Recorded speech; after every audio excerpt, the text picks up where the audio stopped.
this to be to be done. This is for serious traders, quote unquote. But they're trying to get a social media platform that goes over, you know, trades in real time. They want to use people. Obviously, they want to obviously track like the Warren Buffetts of the world as well, all of those big guys, and be able to do the Nancy Pelosi type stuff where you're watching their trades in real time and how they're doing. People can then trade obviously on their own and grow their own platforms, and people can see how they have done in returns and when trades have been executed, when how they've been executed, all of that jazz. And it's a way for people to kind of, I guess, grow their own influence in the investing world by showing exactly what they're doing and when they're doing it. And I guess they would have to, I guess, in order for it to track, you'd actually have to make the investment on Robinhood. I think that people, like, they're going to track like the big names. I think that they don't have to do it on Robinhood, but I think if you want to grow your social media presence on Robinhood's social media, app or whatever they're going to do, I think, which is supposed to be released in early 2026, I think you have to make those trades on Robinhood, and that's how they track them. So TiVo, obviously GameStop was big. Wall Street Bets was big. All of it was done on Robinhood. Robinhood was in a bind there for a while. We can go over all of that as you may expect, but knee-jerk reaction, TiVo, what do you think? What do you think of Robinhood getting into the social media game and trying to track your everyday day trader? Oh, I love it. Of course you do. I love when there's cross pollination between the Crypto 101 podcast and the Sorry We're Closed podcast. Not that we do too much of it, but this is going to be one that is full of it, because just a little history for everybody over at the Crypto 101 pod that I produce and co-host. We actually interviewed Robinhood back in, it was February of 24, and I had an awesome conversation with their head of crypto. His name was Johan Kurbot, and he pitched this vision of what Robinhood crypto would be. And I since then I've been like this Robinhood bull. So there's all these video edits. I can't really bring them up because they have copyrighted music, but it's like basically I made like a hype video of me talking about Robinhood and making it as a call in our community, and the stock was like $10. It might have been even like $8.50 or $9, and then now it's at like 115. So I'm a bull. I'm a Robinhood bull. I love it. I think we've even talked about that on the show, the GameStop saga, where, again, as shitty as the situation as it wasn't totally Robinhood's fault. They have to follow the rules of their clearinghouse, and the clearinghouse is the Citadel, and the Citadel told them to stop. So that's a whole different story. We're looking forward. We're looking for the future. And basically, this is trying to kill Wall Street Bets. So is Wall Street Bets dead? Not yet, but when you think of why they're doing this, I think it's something that Robinhood's been kind of on the forefront on, is the future of finance. Where's finance going? Not where is it today? And I think that kind of mentality and leaning into the social media and going on shows like mine, like why would the head of, obviously we have a solid crypto pod, so it made sense that the head of crypto would go on, but like they make a lot of effort to engage with small, medium, big size creators. They don't just go on Fox Business or CNBC. They're really in the depths of the internet. And you can see I live on financial Twitter, crypto Twitter all day. And you just see people, all they're posting screenshots of is their trades and wins and losses. And it's all screenshots of Robinhood because it's the best UI and it's the easiest to navigate. And they've been freaking crushing it with their numbers. So I think it's a slow transition I don't think it's going to be a home run right out of the gate. I'll say this. I don't think it's going to be a home run right out of the gate, just because everybody's ingrained to going to financial Twitter. You get the most interactions, but how can you bring what they're trying to do? Like I said, when everybody's using their screenshots, there's massive creators on X that are using Robinhood screenshots to create content. So how can they get them to post in Robinhood? And then how can you maybe get them to exclusively post that in Robinhood? And how can you build that system of social media inside their app, basically trying to on their way trying to be this everything app that Elon Musk has talked about over the years, right? We've covered that on the show. Elon Musk is getting licenses for payments, and he wants your X to you have a wallet, and it's going to be the everything app in finance. So like, kind of look at this and flip it on its side. Robinhood's trying to do the same thing, except they have a huge head start in finance and zero head start in social media, but you already have the active users. I think that's the key. Is you have active users that are sharing things from using your app, whereas for X, like I don't want to really buy anything off of X. I don't want to put my bank account in X, right? Sorry, big rant there, but super excited to talk about it because it's huge Robinhood bull, huge. Yeah. Well, here's the thing, TiVo. Like for Twitter, like, do you really want, like, when I'm getting for this is one of the hurdles that I think that like a place like X has, but that Robinhood, if they can figure it out, may not have the same problem. Is when I see people talking about investing advice on X, I'm not sitting there being like, okay, let me dissect these trades and let me figure this out. It's not really how I invest anyway. But even if I were, like, it's not a place for me. Like, it feels very, Reddit like. People, everyone just jumping on a company, even though the company sucks. So, like, from a legitimate investment, brand and a legitimate investment social media app, I think they have to get to a point where people can actually take advice from people rather than kind of you just become one of those another Reddit for Robinhood, which I think, again, like you said, I think that it's the first wave of people that it will attract. And people love this stuff. People love investing. I like investing too. So, like, I think there's always kind of having a platform that is specifically designed to be able to grow your influence and who you are and all of that in regards to your investing ability, whether it be good or bad. I'm sure there are some people that will definitely grow a following because of how bad they are on this platform, but I think you have to jump that hurdle to have, like, real adoption on this. If you're Robinhood, I don't think you can be a meme play and get real adoption. I think if you can do this, where a lot of people want to head onto this platform to really actually follow some people that are intelligent about doing it and how they do it, or have the same strategies as they do. All of that, I think that's a hurdle you kind of have to get over in order to get, like, mass adoption. Don't you think, Tiva? Like, don't you think that you can't just be obviously a meme play and get people to jump on board for this? So, to your first point, I agree with you because you're right. You're not wrong. Like, there's so much garbage on X and just everywhere, right? But financial Twitter, there's tons of shit posting and memes and all that. There are people that I follow because I know who they are and I know what they post. That I'm not, again, it's not personal financial advice. This one Twitter account makes me go do something every time they tweet it, but it's more like an aggregation. It's an aggregation of research and information. Like, there's certain accounts that I respect that when they start posting charts or start talking about a company, it's like, interesting. I'm gonna look into this as kind of a preemptive kind of trigger for how I do research.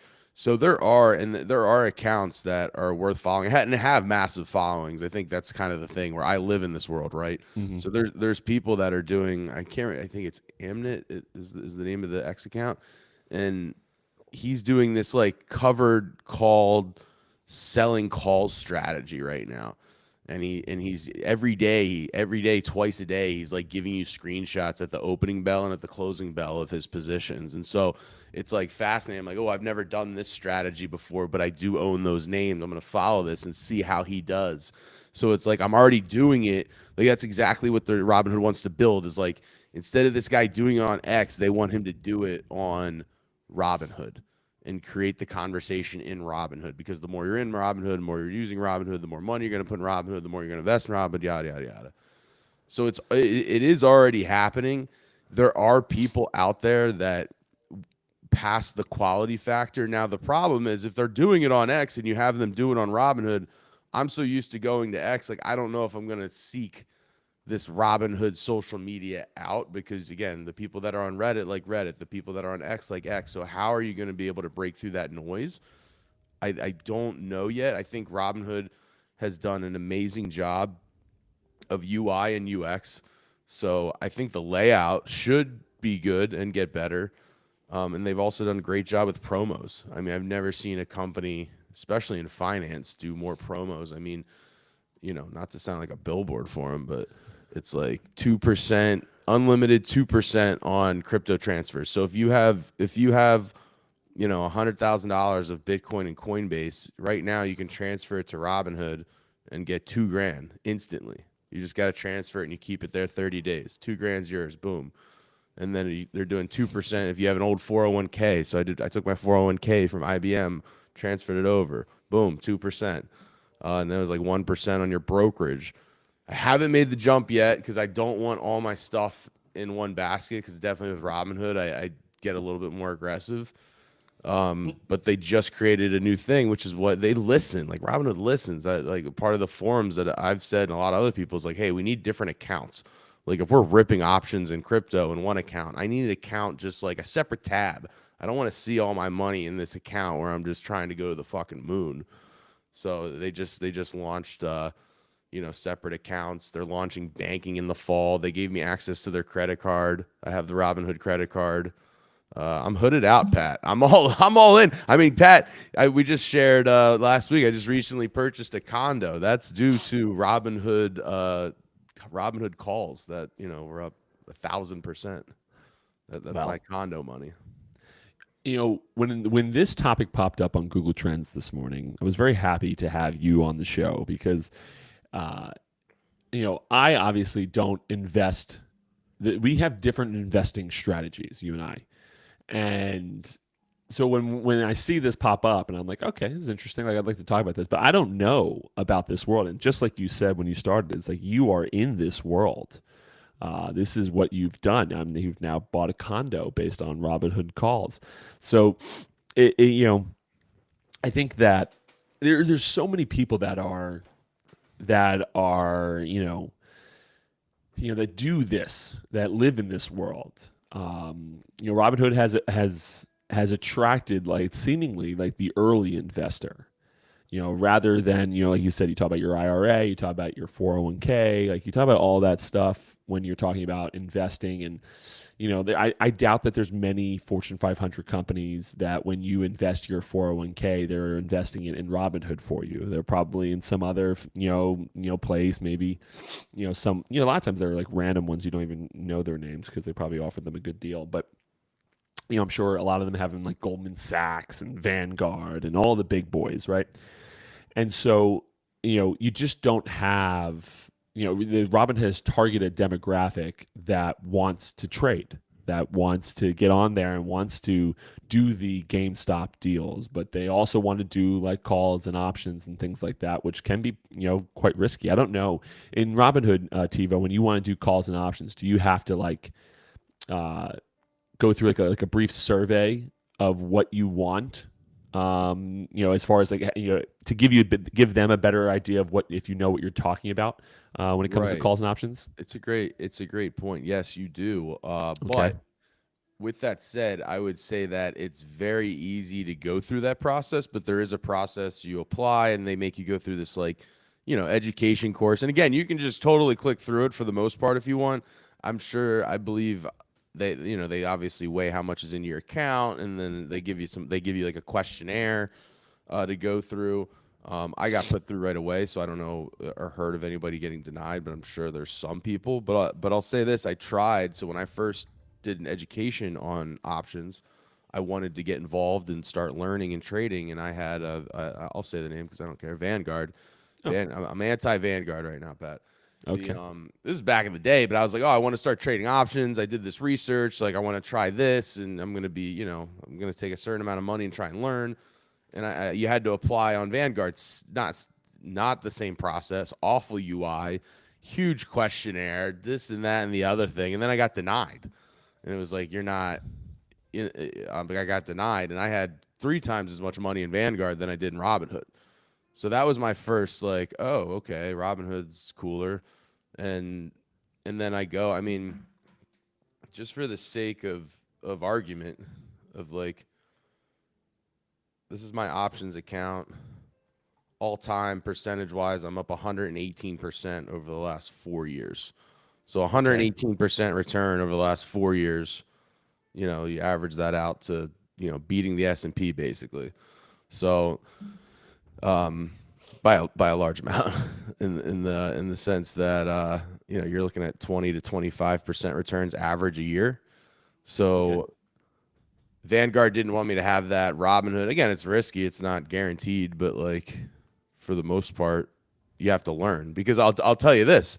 I've been doing it for about 3 to 4 years, and that 100% didn't come in the first two. I'll tell you that. I promise you that. All that's came in basically the last 2 years. But I had to learn, and you have to learn by doing it. And they have all these cool tools where there's education. And they have this slider where it's like you can kind of, not practice isn't the right word, but you can kind of see your profit and loss. You can slide it. So it's like, all right, if the stock goes up 5%, what am I looking at? If the stock goes down %, what am I looking at? So they really do give you the tools to be informed, even though the freedom of investing and the access to this type of investing, if you don't know what you're doing, you can lose a lot of money. So it's very, very, very important to know what you're doing, be educated. But yeah, I agree with you that a lot of people got into the Robinhood because of this whole GameStop saga. So it did start as kind of like, at least the mass adoption felt like a little gamblish. But I think that's okay. Like, if that's that's like how I got there. It's like, I just got to find a way to buy this stuff and sell it quickly. And the Vanguard app was awful. The Vanguard UI to this day is awful. It's archaic, Pat. It's archaic compared to Robinhood, which is, crazy enough, feels like a quote unquote casino, or this fantasy football app, or blackjack or whatever. Like it has that feel, but it's awesome UI. And Vanguard's archaic. And like, there's certain things that I try to go buy on Vanguard. It's like, I want to buy the Bitcoin ETF, they won't let me. I want to buy shares of this, they won't let me. And why? It's my money. Like, why? Vanguard says it's not safe Bitcoin's not a safe asset to invest in. Well, then why can I go buy MicroStrategy? Why is Vanguard one of the top holders of MicroStrategy on the street? You're telling me Bitcoin's not safe, and you're holding a Bitcoin treasury company that's 2 times leveraged on a NAV? Like, what like, I don't understand it. So there's these old guards on the street. They're guard of the JP Morgans and the Goldman Sachs, and crypto is bad and bad. And now Larry Fink goes, well, crypto's good. Crypto's good. We're gonna get an ETF, and they're gonna sit down with our parents, and they're gonna sell us they're gonna sell them Bitcoin. Pat, like, listen, it was bad. Now it's good. I've given you that speech before. Oh yeah. But here's the point with Robinhood. They've been building. They've been testing, and they're not competing. See, here's the thing with Robinhood. They're not actually competing with Goldman Sachs and JP Morgan and Vanguard to go get top engineering talent. Robinhood's out in Silicon Valley competing with OpenAI, competing with Microsoft, competing with Google to get these engineers. So they've been building. That's been their vision. Obviously they're the new dog on the street, but they're growing the fastest because the other bigger dogs are mature businesses. So they got to keep growing to catch up. But I just think, now when you start hearing this, again, this has turned into the Crypto 101 pod hosted by TiVo. But my point before I toss it back to you, now that you see, and I think you'd agree with this, since we've started this pod, I've been, huge Bitcoin guy. Yeah. And you've seen the shift over the last 2.5, 3 years, the ETFs, all that stuff. Now JP Morgan, even Jamie Dimon goes, no, don't like Bitcoin, but JP Morgan likes the blockchain. JP Morgan's building on the blockchain. Goldman Sachs is building on the blockchain. It's like, okay, now you're in. Now because it's not going away, you like it, and that you're seeing the tech. But have you been building? That's the question. Have you been building JP Morgan? Have you been building Goldman Sachs? Or has Robinhood been doing this now for 5, 6, 7, 8 years and going to lap you? That's the question. And no, they're not going to get my parents or your parents or maybe even you or whoever to transfer everything over. But there's a new generation coming up, and we're working and we're trying to build our wealth. and we're taking risks. And then eventually, you know, we're getting good jobs, hopefully, and we keep growing. And my allegiance is with Robinhood now as I grow. And that's what they're looking for. They're looking for an army of me who, yeah, we have, you know, we don't have as much as everybody else on the top, but then eventually that might funnel down. And as we get older, we get more money, and, you know, they're kind of the app of the future. Well, let me ask you this. Let's dive into Robinhood a little bit more, because as a guy who's not in the world that you're in from an investment standpoint, and I think a lot of people out there would ask this same question to you, TiVo, is when you're talking about a company like Robinhood and, you know, a safety of your money standpoint.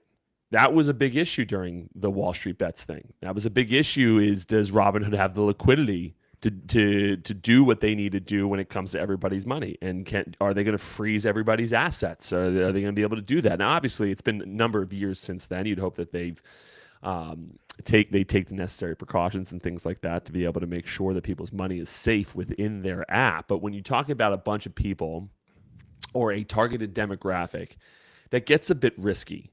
That will, even if it is in the, let's say, like a Bitcoin, where it was viewed risky in the beginning and now it's slowly but surely, and a little bit more expedited process with this current administration, slowly but surely becoming a safer and safer bet, right? Do you, for people that, you know, are going to put their money into something, you know, I listen, I don't remember off the top of my head the last time I've heard of Vanguard or any of these big guys having a liquidity issue, except for, I don't think Vanguard did, but I think maybe Goldman did, or perhaps and some of the other big boys had some in the '08 crisis. But, you know, when you're talking about, you know, Robinhood, and there's going to be this view that it's a bunch of amateur investors trading a bunch of things that they don't understand. And if you get into a position like, again, like the GameStop situation, you know, you could be an investor that wants to put money in the S&P 500, that wants to do this, he doesn't want to do that world. Why are you choosing Robinhood when they perhaps have had more recent problems with liquidity and stuff like that? What would your response be there? I just think it's a bad take. I think it's not to attack you individually. No. It's an uneducated take, because that whole issue with Wall Street Bets and GameStop wasn't, I mean, they made it a Robinhood issue, but again, back to my first point, it was the Citadel. So the Citadel is a clearinghouse. So when you go on to Vanguard or Goldman Sachs or Robinhood and you buy 100 shares of GameStop, you're like, I own 100 shares of GameStop, but it's just like the bank. It's fractional reserve lending. So these Vanguards and Goldman Sachs, like, yes, you can log on to your account and say, like, I own 100 shares of this, but really what they're doing is they're lending out all these shares, and that's where you start getting these sells, or you're selling options, you're selling calls, you're doing puts. Like, all that stuff is based on borrowing shares. And it's like, it's the same thing in a bank, right? We've talked about this on the show 1,000 times. Like, you put $100,000 in the bank is keeping $10,000 in a treasury account, and they're taking $90,000 and they're investing it 5 times over in mortgages and all that stuff. So specifically with this GameStop situation, what happened is Robinhood is using, still to this day, the Citadel. So the Citadel is Ken Griffith. I know you know who that is, but the Citadel makes money every single day. The market could go up 100%, it could go down 95%, and it doesn't. I mean, the Citadel, like, just like everybody else, needs the stock market in the world to keep going, because it's just kind of, that's a whole different discussion. But the Citadel makes money in all markets. And so what happened with this GameStop thing is it got too big. It was this movement that nobody saw coming. Obviously, it was this huge short sell. So all these big hedge funds had short selling, this huge float. Wall Street Bets found it, and they attacked it and broke it. And so basically, if you go and watch the movie Dumb Money, it's like a simple way to understand it. But the Citadel, because they're a clearinghouse, has tons of relationships with tons of different brokers and tons of different huge hedge fund managers, and they got caught in a pickle because the Citadel had this close connection with this hedge fund who kept going short Robinhood, and got caught off sides. And so the Citadel has this huge investment in this hedge fund that was short Robinhood. Meanwhile, Robinhood basically overnight or within the week all of a sudden had all these longs, and they gave the financial freedom to do buying, to do calls, and everybody was borrowing the float to go long, long, long, and the Citadel was caught in the middle. So the Citadel got caught offside. Well, the hedge fund number one got caught offsides, but the hedge fund has a ton of money of the Citadel. So it was caught in the middle of this lopsided trade that nobody's ever seen in the history of finance. And so what happens is, okay, so the Citadel, Ken Griffith and his team is sitting there like, all right, we have a ton of money tied up in this hedge fund. If this thing goes under, we're going to be out. It's like $300 billion or something, or some crazy amount of money. And then obviously Robinhood's over here, and they're getting pissed off because it's a bunch of Reddit people. The little army that is running them down, and then also others. So the thing about the Wall Street Bets thing is everybody thinks it was just people on Reddit and just the individual. It wasn't. Like when big hedge funds see this type of action, then they get in too. So it was like everybody was teaming up, and the Citadel had this situation where they were lopsided on both things. So they provided liquidity to the hedge fund. They're like, okay, like here's what's going to happen. We're going to provide you with $100 million or 100, whatever the numbers were, of liquidity that you need to keep this trade open. And because of that, we're going to own another, 20% of your business, sign the papers here. And then they call Vlad and Robinhood. And this is something that's never going to come out. So here's what I just said was facts up until this point. It's like you can actually research that. Up until this point, all this stuff is known. Now what happens is the Citadel calls Robinhood. And this is true. And they basically called them in the fleet of night, and the markets were closed, and said, hey, before the markets open tomorrow, we need, I forget the number, I believe it was like some wild number of cash. You need to give us, I'm throwing out a number, I don't know if this is right, but you need to give us $25 billion in cash before the market opens. You have 6 hours to put it in this account. If you don't give us $25 billion in cash, we are no longer going to operate and let the flows happen for the GameStop trade, because your float is so high of all these GameStop trades. You need to put this much cash to cash secure all your GameStop trades. And so that's a crazy ask. No business can come up with $25 billion in 6 hours to put into an account. And so because they couldn't do that, the only way to do that was to turn off the buy button. And that's what happened. And so it was a forced hand by the Citadel in an awkward situation. So again, you could say, oh, Robinhood didn't have the liquidity. There's very few businesses that you could pull out that would have that type of liquidity to do that. And basically the Citadel is saying like, hey, we broke the system here. This thing is broken. Like, we run the show. This is what's going to happen. You need to do this. Shut it down. So it was a forced hand in a way. And it goes back to, whatever you believe in America marching forward in the stock market. The whole story is that there's winners, there's losers, and life isn't always fair. And in a wild enough story that Robinhood GameStop thing got to the point where this whole quote unquote, it's always rigged against the little guy. It got to that point. And that's the story of that, in my opinion. Well, listen, I think it did get to that point because, listen, I don't think GameStop's a good company. I don't know a lot about it. I haven't done a tremendous amount of research on GameStop, but it doesn't seem like it's a thriving company. You obviously had some hedge funds that were shorting that company, as you mentioned. And when you short something, the thing that's dangerous about shorting, for those folks that don't know, the thing that's dangerous about shorting is that there is no limit to how much money you could lose. It can theoretically, like if you bet with GameStop, the worst that could happen goes to zero. If you bet against GameStop and it jumps to $1 million a share, you're in some real trouble. And that's, when you talk about a float and all that stuff, people start calling those things, and you start calling, some money to come in on that short. So the hedge fund has a liquidity problem possibly as well on the back end, on the other side of that trade, because you've bet against this. If you want to keep going, they might call some money for it. But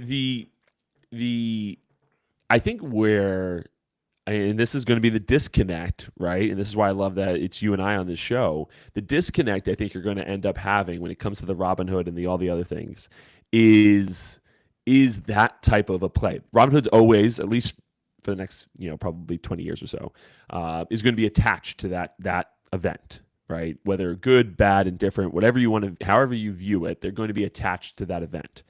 And so when you're talking about whether or not, um, you know, it gets to mass adoption for the social media thing and all that stuff. When you are when you've been attached to something so specific, you have people that are going to attach. That's what your company does, and that is what your company brings to the table. And so when you have that event that takes place where you have this trade that, yeah, there's a story to be made, or a story to be told about that GameStop trade, that it was rigged against the little guy, that GameStop would have kept going because people were going to keep buying it, right? But when you talk about the other side of the aisle on investing, if there is two aisles of investing, there's probably 4,000 aisles of investing, but let's say there's two aisles. You talk about the old school, right? The old guard of investing. It's like, okay, yeah, no, that could have kept going, but the trade didn't make any sense. Like GameStop wasn't a thriving company. It was just a bunch of people, herd mentality. I'm going to get behind GameStop for no other reason than that we're all just doing it and everybody's making a ton of money on it, because everybody's, you're buying it at $100 a share, and the next morning it's $1,000 a share. It wasn't because GameStop got 10x better than, as a company overnight. It was just that people were just like, I'm going to buy, I'm going to buy, I'm going to buy, I'm going to buy, I'm going to buy. And so you have the old guard, and this is, again, I think it's perfect the way you described it when you talk about, kind of how the whole thing went down. But when you're talking about mass adoption for a Robinhood and how it's viewed, because of an event like that, where a trade doesn't really make a whole lot of sense to be investing in this, you are, just like you said, how Robinhood is kind of set up from a UI standpoint, you're gambling. I mean, anybody, in my opinion, again, I guess I'm not super educated on it, so I will give the caveat here that this is my opinion. I think if you're day trading, you're gambling. You don't know where the market's going to go. You don't, unless you know, which would then be an insider trading. Unless you know, like you're talking about, like all these things, which there's probably some data in there where when you're talking about how these big companies invest, that they may see like a certain amount go down and then it's going to come back up. So if you're a day trader and you're paying attention, this is how things operate. And perhaps there's a way to kind of somehow figure out exactly different points and where you can go up. But I would argue that most people that have day traded in their lives have lost money, have not been making money, just like most people in sports gambling have lost money and not made money. So again, how do you talk about the disconnect here between, the people that are going to be like, okay, well, Robinhood is just this platform where people make these trades to hurt the big guy. We get it, we understand it, but it's not investing. You're just gambling money and hoping that everybody jumps on for a trade that doesn't make any sense. Well, I guess it makes sense in the sense that if everyone jumps on, you make a ton of money. But like, if it's not based on the merit of the company that you're investing in, and then the old guard of people like follow the Warren Buffett, let's put money in the S&P 500 and let it grow over time, and blah blah blah blah blah blah blah. That's a real disconnect. I don't know if it's so much anymore because there's been a number of years now between what happened with GameStop and now. But I think Robinhood still has some of that view. So what would you say, TiVo, as a guy who is in that world and has spoken to it a little bit with even how the UI is at Robinhood? What would you say to people that kind of view it that way still? I with love and respect to whoever it is, I would love to conversate with them like we're doing and just explain that that's not what this is. Would you ever, let's start here, and then I have a graphic. Would you ever invest in Robinhood? Would you ever buy, let's say you don't want to open up an account, would you ever buy Robinhood stock? Would you personally? Think about it? Yeah. Today. I wouldn't. I know I wouldn't invest today. I don't know enough about the company, but let's say I researched. Right. Do you own any S&P 500 like ETFs? Is that what you have any of that, or like 401ks? I may have some, but when I'm investing myself, I'm in, like the way I view S&P 500, which I'm sure you're about to say is Robinhood's involved in it. But like when I invest in the S&P 500, that's first off, it's typically retirement accounts, but also like it's just like I think America's going to do great. I think we're going to keep going that direction. I don't have anything against Robinhood to a degree. But I also don't know enough about the company as far as like when I'm doing my little brokerage account where I'm picking stocks that I like. I haven't looked at Robinhood. Yeah, I think you're in a unique situation in the sense of, yeah, so Robinhood got added to the S&P 500 last week. So now Oh, anybody who has a 401k and just blindly, adds money to their 401k, as many people should do, because that's a great tax advantage play to build some wealth, right? And then, their the biggest one in accounts like that right now is obviously like Nvidia and the Mag 7 and all that, but now Robinhood's in there. So every month there's going to be, just blindly these algos and stuff that's in these S&P 500 ETFs are going to be buying Robinhood.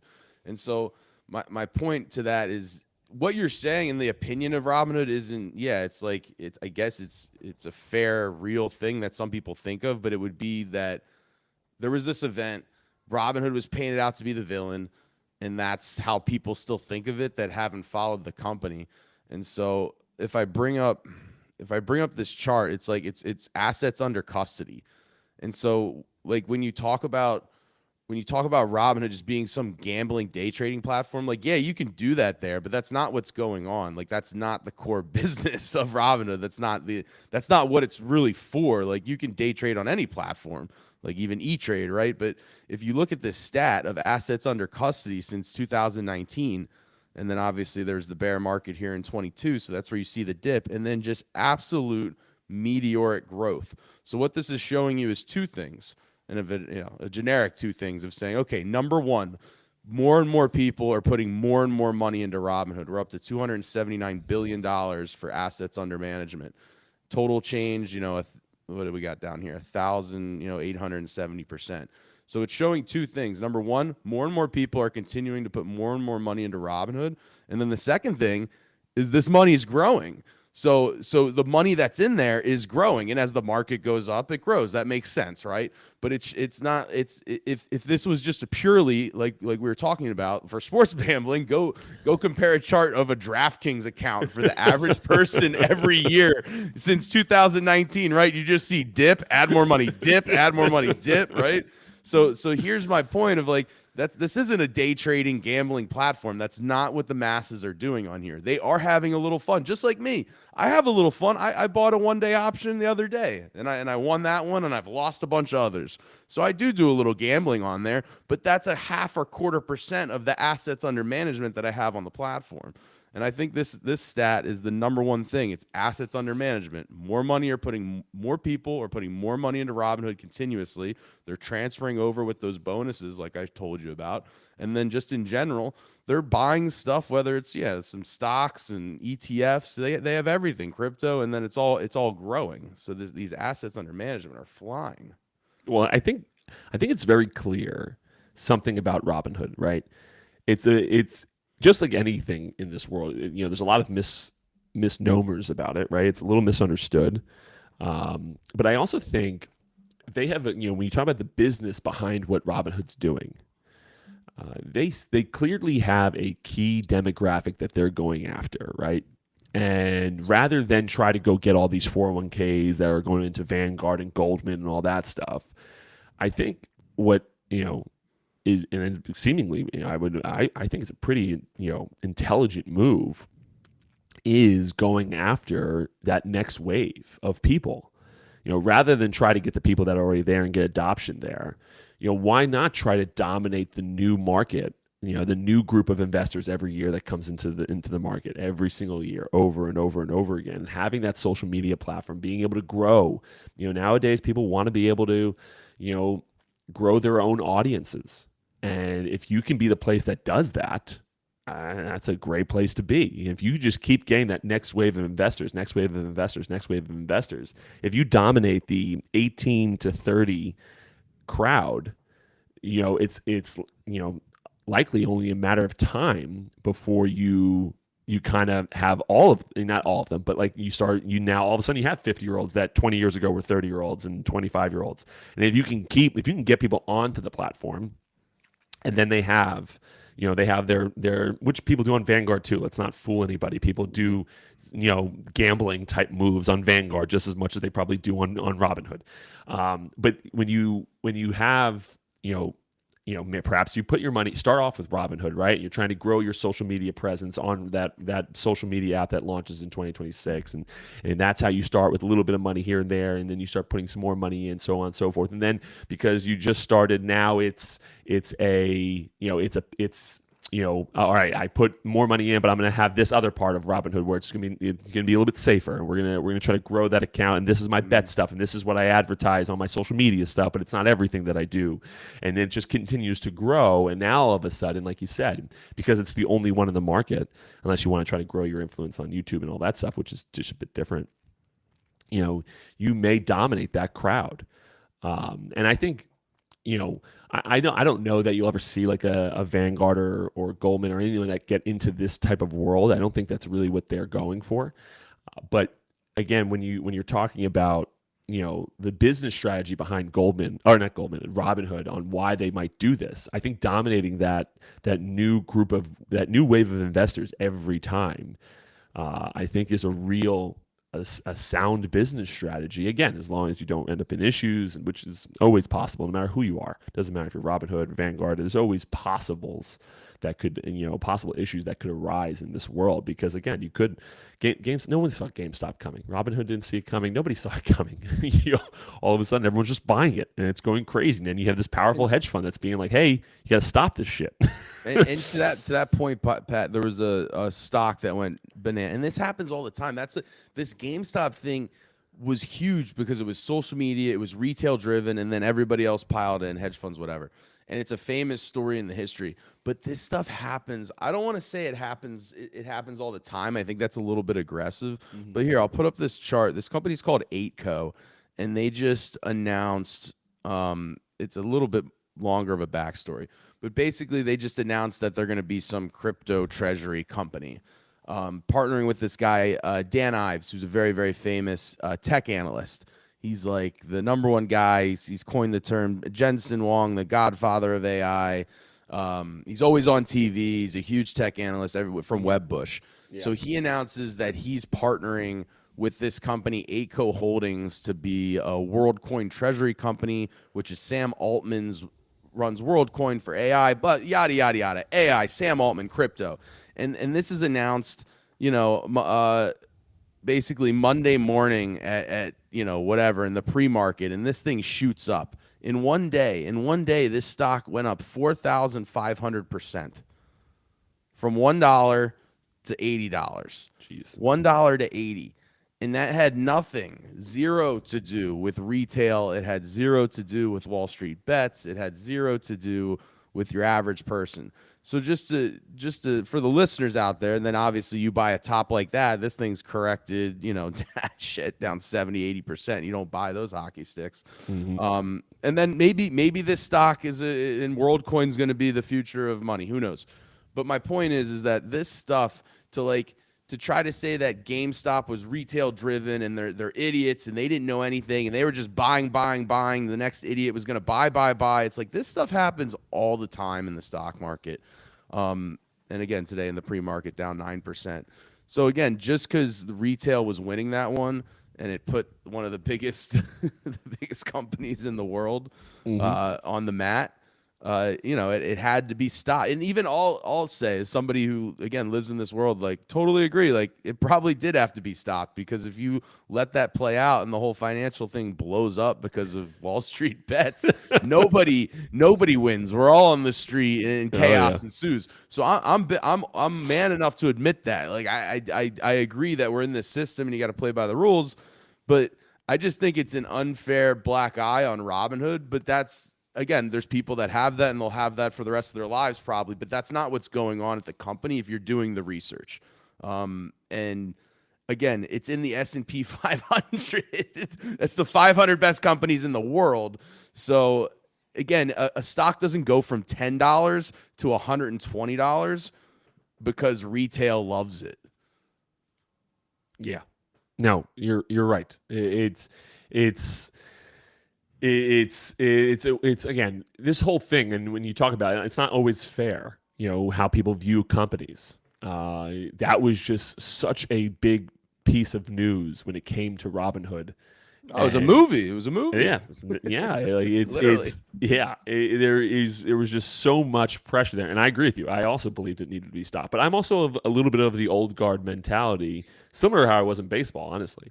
I'm a little bit of the old guard mentality where I want trades to make sense. Now they don't always make sense, even on the big side. People like you said, like Robinhood. People. Big money into that world because it was going up. And at the end of the day, it's a game to make money. It's not a game to, do everything fair and square. We know that better than anybody. So there's certainly that. But as a guy that invests myself and a guy that trusts in the system, you want things to go up and down because for the most part, it makes sense in major ways, right? Like I take advantage all the time of some bad news that has nothing to do with the company coming out and people sell, which to me doesn't make any sense.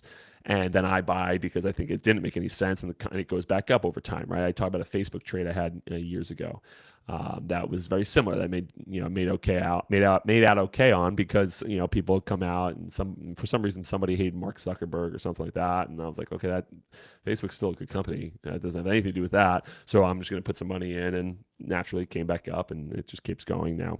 But so in that regard, I'm okay with some things not making sense. It's never going to make full sense. But when we're talking about huge fluctuations, as a guy, I'm a little bit of the old guard that I want those huge fluctuations to make sense a little bit. Like, when you talk about like huge, terrible news hitting the market and people running for the exits, it doesn't make a lot of sense. Can you make a ton of money on it in different ways? Yeah. But if we just take a breath here and not everybody go cash out their money because that's what they think is in the best interest of them, which it may not be, things can get a bit hectic. And when you have a GameStop situation, things can get hectic. This is the real world that we live in there, TiVo. Part of the Robinhood offering is access. It's easy to set up these accounts. It's if you want to do options, it's easy. Again, it's risky because like if you don't know what you're doing, you'll lose money. But they've really been a leader in democratizing this for all. Like you have access, you have 24-hour a day trading on Robinhood for certain big names like Nvidia and Facebook and all that. And like, you can't do that on Vanguard, Goldman Sachs. Maybe if you have an account that has 50 million or, if you have that much money, you have a broker, right? So that's the difference. Is like there's the old guard and the new guard. And I think we're two perfect examples to discuss this because we've lived two different lives just like anybody would. But, I don't think it's a secret. You played professional baseball. You did really well. Now you invested in companies and now you have this, organization that's building and growing and you're building wealth in many different areas. Whereas, I get out of college and am in debt and trying to figure this out. It's like I have to be more risky at 20, my 22 to 35, I got to be more risky. I've had that mentality of like, I believe in the system. I want to invest. I want to grow, but I gotta move. I gotta go. Whereas, and people with different situations that find success through hard work and come into piles of money that you become not piles, but like you earn your wealth and grow, then you become a asset protector. You're more of a steward of capital. And how can I protect this capital and grow it?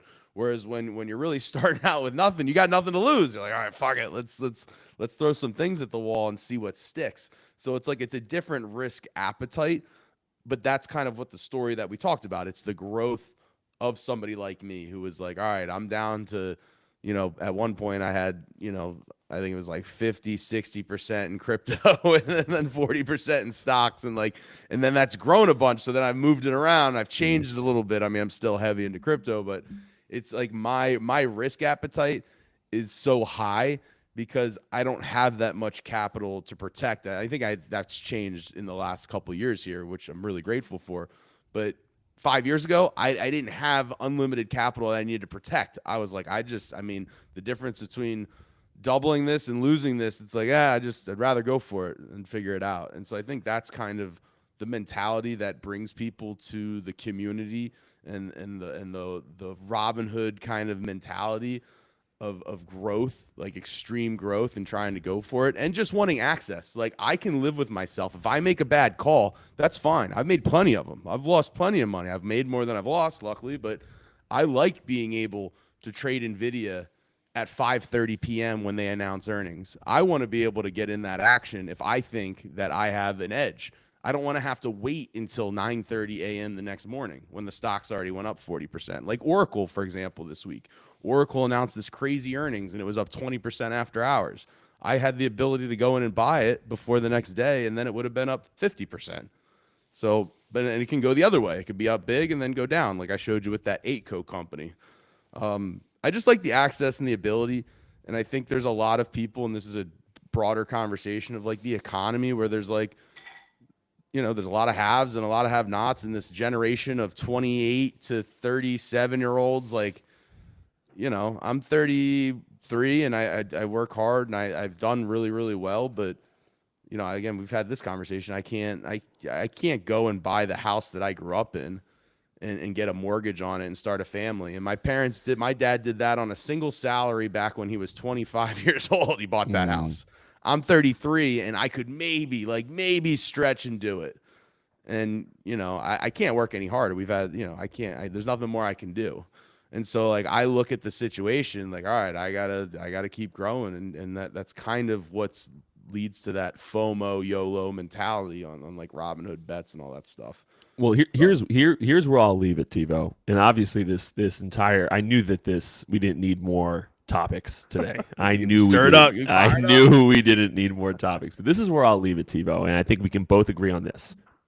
Regardless on our view on Robinhood, in when it came to GameStop or anything like that, I think we can both agree that in today's world, what I think people often forget when it comes to, discourse and conversation and stuff like that, I think people often forget is that everyone's opinions is really based on their experiences in life. That's how people form their opinions, right? And so, of course, discourse can help. And perhaps if you trust somebody and you had, like, if you had this experience, and then somebody you admire or trust is saying something that validates that experience, you really now believe in that experience. Like that's kind of how people's opinions are formed. So when you're trying to convince somebody of a different opinion or what have you, it's really difficult because you're trying to, they've experienced this thing. There's emotion attached to this thing. And to break that is going to be really, really challenging. And so as a person in the capitalistic society that likes capitalism, thinks it's a good thing, obviously there's problems with it. One thing that I think we both can agree on with Robinhood and what we've discussed on this show today is that Robinhood is certainly still very much so capitalistic type of company, and they're trying to get the younger generation involved. Whether it be a way you agree with or you don't agree with, not really for us to decide on how people invest their own money at the end of the day. That's their job. That's not our job. So what I'm happy about with Robinhood is that they are adapting. They are trying to get better. They're trying to get with the new world. They're trying to have better UI, right? They're trying to have a social media platform. They're trying to get to a place that gets this new age invested in the world, because like you said, we can't do what our parents did. We can't have a single salary and grow up where we lived, right? Maybe you can find a different place and there's always different ways, but like, you talk about living in a town like Hoboken, there's a lot more opportunity where I live right here than there is, even 30 miles away. You're out of it a little bit immediately. I can't just immediately without any hassle walk down the street to go meet somebody that may have, connections into New York City or what have you, right? So there's just, you're here, you're in it, so I think that a lot of people get frustrated because they feel like they've jumped into the capitalistic world and they've bought in with what everybody says. We go to college, get a good job, blah, blah, blah, blah, and they're just buried in debt. They're buried. They can't buy a house the way they were told they were going to be able to. Like, so they believed in the system and they feel like it's kind of been failing them.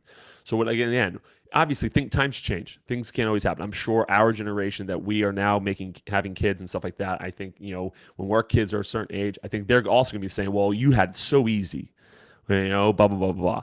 And so I think that that's just kind of how life progressed. So I'm very happy that Robinhood is doing a job where they're trying to get that new age into the system, involved into the system, get involved into your investing, do more, whether it's day trading, whether it's investing long term, whether it's in the S&P 500, whether it's in crypto. Like you and I talk about 1,000 different ways to invest nowadays. I'm in restaurants. Obviously, my risk appetite is through the roof if you're getting restaurants. So, everybody has their different thing that they want to do. I'm just happy they're getting people involved in whatever way it is. You can get people in there, let them learn whichever way they like to do it, invest your money, get into the system, and try to make a difference in your life financially. And so I'm very happy to have done that. Tivo, I got to tell you, I loved the conversation today. Very happy that we had this conversation. It's definitely one where we have definitely gone on different paths in lives. I had the baseball background. Now I've done restaurants and all this other jazz. It was crazy stuff. And you've done some crazy stuff too on your end. So it's two people that have done okay for themselves over the past 10 years and having different ways of looking at things. I love it. I love it. Great conversation today, Tivo. Everybody joined live. I appreciate everybody tuning in here on Thursday morning as we always have at 7:15, 7:25-ish. It's what we love. We're not big network. If we're late, we're late. That's life, right? So I appreciate everybody tuning in. Tivo's getting in his early morning trades. Yeah, got to get him in. But I appreciate everybody tuning in. And if you're listening to on Monday or Tuesday, I hope you had a great weekend. For everybody live, I hope you have a great weekend. And until next time, guys, we'll see.